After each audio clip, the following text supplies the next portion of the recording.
तो आज मैं लेकर आ गया हूँ आप लोग के सामने 2026 का वायरल पेपर है। ये 100% आपके पेपर में आने वाले प्रश्न है। एक भी प्रश्न को छोड़ना नहीं है आप लोगों को। यहाँ पर आप लोग को अपना अंकमांक डालना है, यहाँ पर नाम डालना है। आप कोड देख लीजिएगा, ये सारे के सारे कोड आप लोग के फंसने वाले पेपर है। आप लोग यहाँ पर देख लीजिएगा, जितने भी चीज़ हैं आप लोग देख लीजिएगा। इन बहुविकल्पी प्रश्नों को, जितने भी बहुविकल्पी प्रश्न हैं मैं इन सब सारे कराऊंगा। चलिए हम लोग उसे देखते हैं, कहाँ हम उन्हें एक साथ में देखते हैं। चलिए देखते हैं उसे। चलिए दोस्तों, तो हमारा पहला प्रश्न हम लोग का यहाँ पर हो जाता है कि यहाँ पर दे रखा है यदि 26 और 156 का एलसीएम 156 है तो एचसीएफ क्या होता है। तो हम लोग का होता है ए गुड़े बी बराबर एलसीएम गुड़े एचसीएफ। तो हम लोग का अब कुछ नहीं करना है, हम लोग का एक जगह पर रखना है 26, बी ये हो जाता है 156। हम लोग का एलसीएम 156 ही है गुड़े एचसीएफ। तो हम लोग का 156 से 156 कट जाना है, एचसीएफ हम लोग का आ जाएगा 26। ये चीज़ें आपको याद रखनी होंगी। यहाँ पर 26 है तो हम लोग का ये 26 आंसर हो जाएगा। निम्नलिखित में से कौन सा सहअभाज्य संख्याओं का युग्म है। सहअभाज्य संख्याएं वो होती हैं जिनमें एक भी कॉमन फैक्टर नहीं मिलता है। जैसे इसमें हो जाएगा कि हम लोग का 35 और 7 में, तो यहाँ पर 7 मिल रहा है, यहाँ पर 28 हो जाएगा, यहाँ पर 18 और 25 इसमें हम लोग को कुछ भी नहीं मिल रहा है। यहाँ पर 31 और 39 में हम लोग का 31 कॉमन है, और यहाँ पर 32 और 62 में हम लोग का 2 कॉमन है। तो हम लोग का यही हो जाता है 18 और 25। चलिए हम लोग आगे बढ़ते हैं। बिंदुओं 5,0 और -12,0 के बीच की दूरी। तो चलिए हम लोग बीच की दूरी को देखते हैं। डी बराबर होता है अंडर रूट में x2 - x1 का whole square plus y2 - y1 का होल स्क्वायर। ये चीज़ें आपको याद रखनी होंगी। तो डी बराबर हो जाता है, यहाँ पर हम लोग x1 इसको मानते हैं। देखिए यहाँ पर हो जाता है x1 y1, ये हम लोग x2 y2 इसको मानते हैं।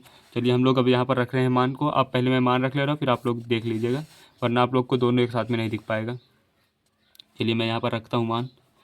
तो हम लोग का जैसे कि x2 हम लोग का है -12 और x1 हो जाएगा -5 का होल स्क्वायर प्लस, अब हो जाएगा y2 हम लोग का है 0 और हम लोग का 0 ही जाएगा, तो इसका मतलब कुछ भी नहीं बचेगा। तो चलिए हम लोग यहाँ पर मान भी रख लिए हैं, मैंने जैसा आपको बता दिया था। यहाँ पर आप लोग देख सकते हैं x2 -12 था, x1 5 था, तो ये माइनस था, माइनस माइनस हो जाएगा, माइनस यहाँ पर 17 का होल स्क्वायर, ये तो 0 ही हो जाएगा, तो 0 लिखने की ज़रूरत नहीं होती है। अब अंडर रूट में 17 का स्क्वायर होता है 289। अब यह बाहर आएगा जब डी बराबर हो जाएगा, ये हो जाएगा हम लोग का 17 आंसर। तो इसके बीच की दूरी हम लोग की ये कितनी हो जाएगी कि हम लोग को यहाँ पर जो 7 दे रखा है, बी ऑप्शन आप लोग देख रहे होंगे 7 सेमी इसका राइट आंसर। चलिए देखते हैं। वह छोटी से छोटी संख्या जिसको 35, 56 और 91 से विभाजित करने पर प्रत्येक दशा में शेषफल 7 होगा। तो आप लोग सबसे पहले इनमें क्या चीज़ है, इनका एलसीएम लेना होता है। तो लेकिन मैं आप लोग को एक और आसान तरीका बताता हूँ। जैसे देखिए 35 में क्या होगा, तो 35 में होगा 5 गुणे 7। ये जैसे आप लोग को पता होगा 35 में 5 गुणे 7 होगा। 56 में होगा 7 गुणे 8 होगा। 91 में होगा 13 गुणे 7। एलसीएम निकालने का इनका सबसे आसान तरीका है। देखिए 7 तो सब में आ रहा है, 7 से कटेगा ही कटेगा। अब आप लोग यहाँ पर लिख लीजिए 7 गुणे 13 गुणे 8 गुणे 5, ये आप लोग का हो जाएगा एलसीएम। अब आप लोग को इस एलसीएम जो आया है, इसमें से हम लोग का कौन सी संख्या होगी जो इससे कटेगी 7 घटाने पर, मतलब कि पूर्ण जिसको हम लोग इससे भाग देंगे तो वो कट जाए। तो हम लोग का सबसे पहले तो हम लोग का जैसे कि देखिए यहाँ पर 8 पंचे 40, 40 गुणे 107, 40 गुणे 13 से 91, यहाँ पर 91 गुणे 40 कर लीजिए आप लोग। तो ये आसानी हो जाएगी आप लोग को। 4 एकम 4, 4 निम्मा 36, 36 तो हम लोग का 40 आ रहा है। तो देखिए 3640 यहाँ भी आ रहा है। तो 3640 हम लोग का 7 ज़्यादा लेना है, 3647। मैं आप लोग को इसलिए बताता हूँ क्योंकि जो शेष फल आता है ना, उसे हम लोग जैसे कि आप लोग 3640 आ गया, अब जो शेष फल आएगा ना, इसमें जो शेष फल दिया रहता है कि हम लोग का इसका शेष फल आता है, इसे हम लोग जोड़ेंगे तब हम लोग की संख्याएं प्राप्त हो जाती है। तो ये चीज़ें आप लोग की याद रखनी होंगी। 3647 हम लोग का राइट आंसर। चलिए हम लोग आगे बढ़ते हैं। 8 से प्रथम 15 गुणजों का योगफल होगा। 8 के प्रथम 15 गुणज, 8 जो होता है, 8 के हम लोग का प्रथम 15 गुणज को लेना है। तो जिसमें मतलब उसका योगफल क्या होगा। चलिए हम लोग देखते हैं। तो हम लोग का क्या बन जाएगा, जहाँ पर जैसे कि पहले 8 होगा, फिर 8 गुणे 8 हो जाएगा, फिर 1 हो गया, 2 हो गया, फिर 8 गुणे 8 गुणे 8, मतलब बेसिकली ये बोल रहा है कि 8 होगा, फिर 8 का स्क्वायर, फिर 8 का क्यूब, फिर डॉट डॉट डॉट डॉट, फिर हम लोग का 8 की पावर 15 हो जाएगा। तो इन सब को जो करना है, इसके बाद आप लोग को गुणज निकाल कर जोड़ना होता है। तो इनका योगफल क्या आ जाएगा। जैसा कि दोस्तों आप लोग को पता होगा कि 8 का हम लोग का प्रथम 15 गुणज, ये चीज़ आप लोग टिक कर लीजिएगा। ये प्रश्न 100% इंपॉर्टेंट है। ये प्रश्न ऐसे ही पूछे जाते हैं जो बच्चे छोड़कर आते हैं। इन प्रश्नों को आप लोग को कैसे करना होगा, 8 के प्रथम 15 गुणजों को लिखना होगा, मतलब 8 के साथ पहले 1, फिर 8 के साथ 2, फिर 8 के साथ 3। मैं आपको करके दिखा दे रहा हूँ। जैसा आप लोग देख रहे हो कि 8 गुणे 1 प्लस 8 गुणे 2 प्लस 8 गुणे 3 प्लस डॉट डॉट डॉट 8 गुणे 15 तक आप लोग को लिखना होगा। तो यहाँ से क्या होगा, तो 8 तो कॉमन ही आ जाएगा, प्लस 1 प्लस 2 प्लस 3, जो गुणा में है ये यहाँ एक ही बचेगा, तो यहाँ से 8 कॉमन आ जाएगा, तो यहाँ पर एक एक कम, एक एक दुक्के दो, ऐसे ही बचेगा 3 plus dot dot dot dot यहाँ तक 15 तक आ जाएगा। तो जब आप इनको सारे को जोड़ेंगे, जैसे 15 तक है तो 3 हो गया, 4 5 6 7 8, यहाँ पर आप लोग 9, फिर 10 plus 11 plus 12 plus 13 plus 14 plus 15। जब आप सारे के सारे जोड़ेंगे, उसके बाद जब इसमें आप लोग गुणा करेंगे तो 8 से हम लोग का पूरा पूरा मतलब डिवाइड होना चाहिए। अब हम लोग इसमें देख लेते हैं कि 8 से पूरा कौन सा कट रहा है। 8 एकम 8, 8 दूनी 16। ये 8 से नहीं पूर्णतः कटेगा, क्योंकि 8 का गुणज है तो 8 से वो कटना चाहिए संख्या, जो कि मतलब पूर्णतः। तो 8 एकम 8, 8 दूनी 16, 8 एकम 8, 8 दूनी 16, 2 हो जाए 8, ये कटेगा नहीं। 8 एकम 8, 8 दूनी 16, 16 2 बचेगा, 8 3 24, ये भी कट रहा है।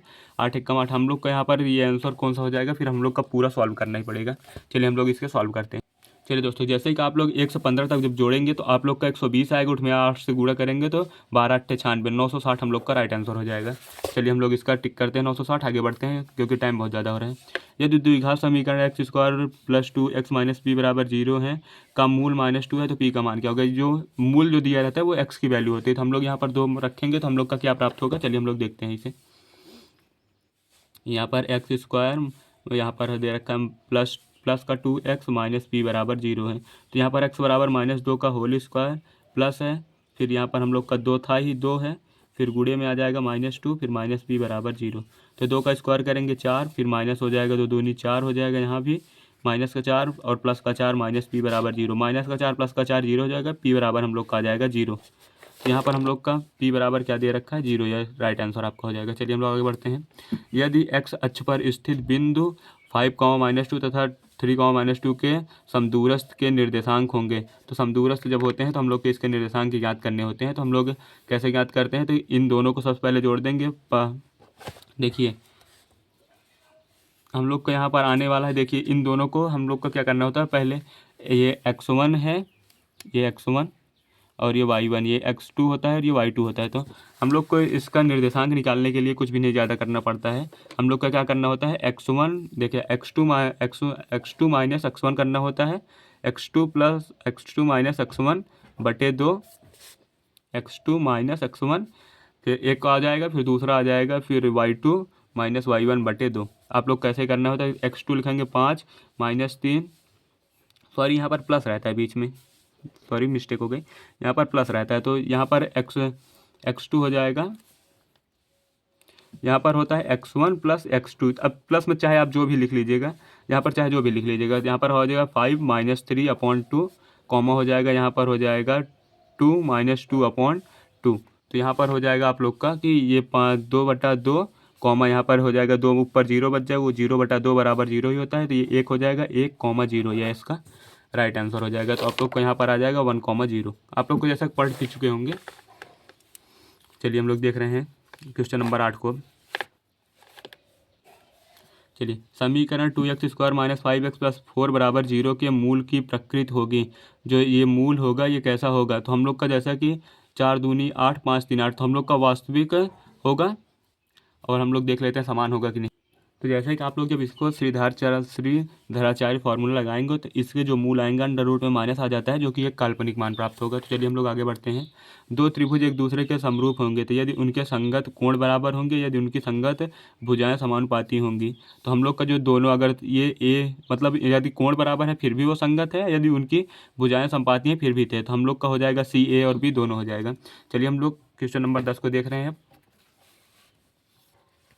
चलिए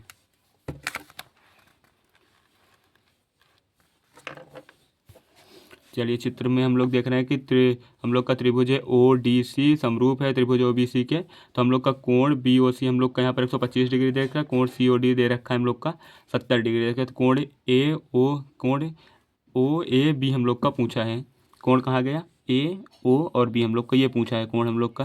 तो यहाँ पर जो होता है ना, एक जब सीधी लाइन होती है उस पर 180 डिग्री बनता है। तो 25 5 30 और 30 50 80 हो जाएगा। यहाँ पर हम लोग का 55 डिग्री राइट आंसर हो जाएगा, क्योंकि यहाँ पर जब एक सीधी रेखा होती है तो उस पर हम लोग का कोण 180 बनता है। 125 है तो 180 में से 125 घटाएंगे, जो बचेगा यहीं पर आंसर आ जाएगा। चलिए हम लोग आगे बढ़ते हैं। यदि साइन थीटा बराबर कॉस थीटा है तो थीटा का मान क्या होगा। तो साइन थीटा और कॉस थीटा हम लोग के किस पे बराबर होते हैं, 45 डिग्री जो होता है साइन थीटा और कॉस थीटा बराबर होते हैं। अगर आपने अभी तक वीडियो को नहीं देखी है तो जाकर आप लोग देख सकते हैं, मैंने सारा का सारा बता रखा है। यहाँ पर क्या होता है कि sine 15 degree plus cos degree, अगर आप लोग साइन और कॉस में दिया है और ऊपर नीचे अगर जोड़ने पर 90 आ रहा है तो उसका मान 1 होगा। ये चीज़ आप लोग को हर्ष में रट लेनी होगी। चलिए हम लोग आगे बढ़ते हैं। चलिए दोस्तों, यहाँ पर देखा है sine theta minus cos theta बराबर 0 है, तो साइन की पावर 4 प्लस कॉस की पावर 4 बराबर क्या होगा। देखिए sine theta minus cos theta बराबर जब 0 तो दे रखा है कि यहाँ पर देख सकते हैं आप लोग, देखिए यहाँ पर दे रखा है sine theta minus cos theta बराबर 0। तो हम लोग क्या करेंगे, साइन किधर ही रहने देंगे, साइन थीटा बराबर हो जाएगा कॉस थीटा। अब आप लोग यहाँ पर जो साइन की पावर 4 है यहाँ पर आप लोग रख सकते हैं। तो जब यहाँ पर साइन की जगह आप कॉस रखेंगे तो यहाँ पर हम लोग का क्या प्राप्त हो जाएगा, यहाँ पर हम लोग का मतलब साइन थीटा बराबर कॉस थीटा। तो यहाँ पर हम लोग का थीटा बराबर आ जाएगा 45 डिग्री, क्योंकि 45 डिग्री पे ये दोनों बराबर होते हैं। तो यहाँ पर साइन 45 और कॉस 45 का मान रखेंगे, हम लोग का आंसर आ जाएगा। चलिए हम लोग एक बार रख के भी चेक कर लेते हैं। तो यहाँ पर साइन 45 डिग्री का मान 1/√2 की पावर 4 प्लस 1/√2 की पावर 4 हो जाएगा। तो यहाँ पर जब हम लोग का आ जाएगा तो 1/4 प्लस 1/4, क्योंकि एक बार जब करेंगे तो स्क्वायर करेंगे तो 2 होगा, फिर जब दूसरी बार स्क्वायर करेंगे तो फिर 2 आ जाएगा, 2 2 4 हो जाएगा। तो 1/4 बटा 1/4 2/4 बराबर 1/2 आपका राइट आंसर हो जाएगा। कहाँ गया 1/2 हम लोग का राइट आंसर हो गया। ये चीज़ आप लोग अगर याद नहीं हो तो ये डायरेक्ट प्रश्न ऐसे ही पूछा जाता है, आप लोग रट लीजिएगा। ये प्रश्न तो वो सारे हैं जो इंपॉर्टेंट हैं आप लोग को, जो पूछे ही आ रहे हैं। साइन देखिए सेक ए टैन ए फिर इंटू 1 माइनस साइन ए का मान क्या होगा। तो चलिए हम लोग इसे देखते हैं। चलिए दोस्तों, जैसा कि ये आप लोग देख रहे हैं, इसको हम लोग साइन कॉस में चेंज करेंगे। तो सेक बराबर होता है 1/cos और टैन बराबर होता है साइन ए अपॉन कॉस, और ये हम लोग उतार ही लिए हैं। तो हम लोग इसका क्या करेंगे, सबसे पहले हम लोग एलसीएम इसका लेंगे। नीचे आ जाएगा हम लोग का कॉस ए, ऊपर आ जाएगा 1 प्लस साइन ए, इंटू हो जाएगा 1 माइनस साइन ए। अब जब एक जैसे कि आप लोग को पता होगा a plus b into a minus b, तो हम लोग को हो जाएगा a square minus a square minus b square. तो 1 minus sine 1 square minus sine square a हो जाएगा। तो अपॉन यहाँ पर हो जाएगा कॉस ए, जैसा कि आप लोग को पता होगा। इसका आप लोग को डायरेक्ट भी बता दूंगा, जो बता दूंगा वो चीज़ आप रख लीजिएगा। ये प्रश्न 100% पूछा ही जाता है ऐसे। 1 माइनस यहाँ पर हो जाएगा ए स्क्वायर के ही होता है साइन स्क्वायर ए अपॉन हो जाएगा कॉस ए। तब जब 1 माइनस साइन स्क्वायर ए बराबर होता है, आप लोग को यहाँ पर याद कर लीजिएगा कॉस स्क्वायर ए अपॉन यहाँ पर कॉस ए। तो यहाँ से कॉस कैंसिल हो जाएगा, तो यहाँ पर हम लोग का एक बचेगा कॉस ए। ये आपका राइट आंसर हो जाएगा। तो आप लोग यहाँ पर कॉस ए लगा दीजिएगा, ये आपका राइट आंसर हो गया। चलिए हम लोग अब 15 नंबर प्रश्न को देख रहे हैं कि चित्र में बिंदु ओ तथा पी पर दिए गए अनुमान कोण की का मान क्या होगा। तो हम लोग का जो यहाँ पर अनुमान कोण 60 दे रखा है और ये 45 दे रखा है। तो आप लोग का एक तो हो गया यहाँ पर 60 45, ये हो जाता है 90 डिग्री, आप लोग को ही पता है। तो 60 डिग्री और 45 डिग्री यहाँ पर हम लोग का लिखेंगे। अब हम लोग कितना रहेगा, ये बड़े वाले के लिए नहीं, ये पूरा का 45 डिग्री है जो दे रखा है। तो यहाँ पर हम लोग का 90 हो गया और 60 हो गया। तो हम लोग का छोटे वाले का क्या आ जाएगा, 9 6 15 15 3 18। तो हम लोग का पहले वाला जो आएगा छोटे वाले का वो 30 आएगा। तो हम लोग का क्या पूछा है, बिंदु ओ पर ए तथा पी से देखने पर अनुमान कोण का मान क्या होगा। छोटे वाले में हम लोग का 30 आएगा और ऊपर यहाँ पर हम लोग का 45 है, तो यहाँ भी 45 आएगा। 30 और 45 हम लोग का राइट आंसर हो जाएगा। ये चीज़ आपको याद रख लेनी है। चलिए हम लोग अब आगे बढ़ते हैं। देखिए किसी त्रिभुज ए बी सी में कोण सी और tan ए बराबर 1/√3 है। तो sign A cos B plus cos A sine B. तो जैसा कि आप लोग को पता होगा कि ये साइन ए और कॉस बी का साइन ए प्लस साइन हम लोग का जो साइन ए प्लस बी का ये फॉर्मूला होता है। तो यहाँ पर tan ए बराबर tan हम लोग का दे रखा है। तो यहाँ पर हम लोग का ए की वैल्यू क्या, यहाँ पर कोण सी और tan ए बराबर 1/√3 है। मतलब ये दोनों का वैल्यू एक ही है। मतलब tan सी भी यहाँ पर आप लोग क्या रख लीजिए, tan ए रख लीजिए, ये दोनों की वैल्यू बराबर है। तो यहाँ पर हम लोग का क्या आ जाएगा कि यहाँ पर tan ए बराबर 1/√3 होता है। तो tan हम लोग का किसके डिग्री होता है, tan 30 अंश का मान 1/√3 होता है। तो यहाँ पर एक जगह पर हम लोग का 30 आ जाएगा और यहाँ पर भी ये सी भी बोला है 30 ही है। तो 30 30 हो जाता है 60 और 120 हो जाएगा। तो 180 हो जाएगा। साइन 180 डिग्री का मान होता है -1 साइन 180 डिग्री। चलिए दोस्तों, तो जब भी ये चीज़ आप लोग को दे और इसको दे तो आप लोग को हर समय क्या करना है, एक टिक करना है, ये आप लोग का राइट आंसर हो जाएगा। क्योंकि यहाँ पर ए तो हम लोग का 30 बन रहा है और बी 100% है कि ये 60 ही आएगा। ये आप चीज़ याद कर लीजिएगा या तो आप लोग रट लीजिएगा। अब आप लोग के पास इतना टाइम नहीं है कि मैं इसे एकदम बिल्कुल विस्तार से बताऊँ। चलिए हम लोग आगे बढ़ते हैं। एक घड़ी की मिनट की सुई 8 सेमी त्रिज्या लंबाई है। 1 मिनट की सुई द्वारा बनाए गए त्रिज्यखंड का क्षेत्रफल क्या होता है। तो देखिए हम लोग का एक मिनट में ये पूछा है, तो 1 मिनट हम लोग का कितना बनाता है, 6 डिग्री बनाता है। तो हम लोग का देखिए 1 मिनट हम लोग का कितना डिग्री का कोण बनाता है, 6 डिग्री का कोण बनाता है। तो हम लोग का इसका क्षेत्रफल क्या होता है, pi r square theta upon 360 degree. आप लोग को याद करना होगा कि 1 मिनट में मिनट की सुई कितने डिग्री का कोण बनाती है, तो 6। तो हम लोग का यहाँ पर पाई हो जाएगा, आर स्क्वायर का मान वो आर ही दे रखा है, यहाँ पर 6 दे रखा है, 6 डिग्री अपॉन 360। वो बेसिकली आपसे पूछना यही चाह रहा था कि आपको पता है कि नहीं इसका, कि मतलब 6 डिग्री होता है कि एक बार जब सुई चलती है। तो 6×36 यहाँ पर आएगा, पाई आर स्क्वायर अपॉन 60 डिग्री आ जाएगा। क्योंकि 6 से काटेंगे तो यहाँ पर 6 हो जाएगा, तो ये 60 हो जाएगा। तो हम लोग का पाई स्क्वायर 60 हो जाएगा। चलिए हम लोग यहाँ पर लिखा देते हैं, पाई आर स्क्वायर 60। 1/2 सेमी व्यास वाले ठोस किसी अर्धगोले का संपूर्ण पृष्ठीय क्षेत्रफल होता है। इसका व्यास कितना दे रखा है, 1/2। त्रिज्या हो जाएगी बटे का भी 2 बटे, मतलब 1/4 हो जाएगी त्रिज्या। यहाँ पर देखिए जो व्यास दे रखा है, तो व्यास हम लोग का 2 गुना होता है त्रिज्या का। तो d बराबर 1/2 रखा है, तो हम लोग का त्रिज्या r हो जाएगा 1/2 गुणे यहाँ पर 2 कर दीजिएगा, क्योंकि बटे में एक, या तो आप लोग ऐसा समझते थे 1/2 है तो हम लोग को त्रिज्या भी क्या करनी होती है, 1/2 करनी होता है। त्रिज्या हो जाएगा 1/4 हम लोग का। अब हम लोग को यहाँ से क्या पूछा है कि ठोस अर्धगोले का संपूर्ण पृष्ठीय क्षेत्रफल। तो संपूर्ण पृष्ठ होता है हम लोग का 3 पाई आर स्क्वायर। संपूर्ण पृष्ठ का क्षेत्रफल अर्धगोले का यही होता है, ये चीज़ आपको याद रखनी होगी। 3 पाई और यहाँ पर 1/4 का होल स्क्वायर। तो यहाँ हो जाएगा 3 पाई अपॉन 4 चौक 16, 3 पाई अपॉन 16। यहाँ पर कहाँ पर दे रखा है, 3/16 पाई। आंसर हो जाएगा आप लोग का बी इज़ राइट आंसर। चलिए हम लोग आगे बढ़ते हैं। वीडियो को आप लोग को पूरा देखना है और अपने दोस्तों से ज़रूर शेयर करना होता है इसे। चलिए, किसी बारंबारता बंटन के लिए माध्य और माध्यक क्रमशः इतना और इतना है, तो बंटन के लिए बहुलक क्या होगा। ये डायरेक्ट फार्मूले पे है, आप लोग जाकर फार्मूले अपने बुक में देखिएगा और डायरेक्ट उस पर रख के निकाल लीजिएगा, क्योंकि टाइम बहुत ज़्यादा हो रहा है। केंद्रीय प्रावृत्त की माप होती है, केंद्रीय जो प्रावृत्त होती है उसकी माध्य क्या होती है, तो हम लोग का डी ऑप्शन हो जाएगा कि हम लोग का बी और सी दोनों, माध्य और माध्यक दोनों होता है। तो यह आपको राइट आंसर टिक करना है। अब आप लोग आगे के प्रश्नों को आप लोग देख लीजिएगा। देखिए जैसे एलसीएम एचसीएफ वाला मैंने पहले बता रखा है, तो ये चीज़ें आप लोग को याद रखनी होंगी। यहाँ पर ए दे रखा है, यहाँ पर बी दे रखा है, यहाँ पर एचसीएफ दे रखा है। एलसीएम निकालने के लिए आप लोग को ए इंटू बी एलसीएम एचसीएफ करना होगा, जैसे कि जो शुरू में वीडियो देख के वो। और यहाँ पर 2 cos स्क्वायर 45 डिग्री -1 बराबर कॉस थीटा है, तो कॉस को इधर ले आएंगे और माइनस को इधर फेंकेंगे तो 1 हो जाएगा। ये सारे प्रश्न आप लोग देखिएगा, मैं इसके बाद वीडियो डालूंगा जिसमें आप लोग के इसके भी हल मिलेंगे। चलिए दोस्तों, तो इसका आप लोग पहले स्क्रीनशॉट ले लीजिएगा। ले लिए हैं। अब इन प्रश्न का जो एक प्रश्न छूट रहा था घा वाला, नीचे देखिएगा, इसका स्क्रीनशॉट आप लोग ले लीजिएगा। यहीं तक प्रश्न हो जाता है आप लोग का समाप्त। अब हम लोग आगे देखते हैं। इसका प्रश्न स्क्रीनशॉट ले लीजिए, इसका भी स्क्रीनशॉट ले लीजिए दोस्तों, आप लोग पहले ले लिए होंगे। अब इसका भी आप लोग स्क्रीनशॉट ले लिए होंगे। चलिए हो गया है। और यहाँ पर हम लोग का हो जाता है समाप्त। आप लोग वीडियो कर लिए लाइक कर लीजिए और चैनल कर लीजिए सब्सक्राइब, क्योंकि ये जो फुल वीडियो आने वाली है इसी चैनल पे आएगी। तो आप लोग दोस्तों तक भी जरूर शेयर कर दें इसे।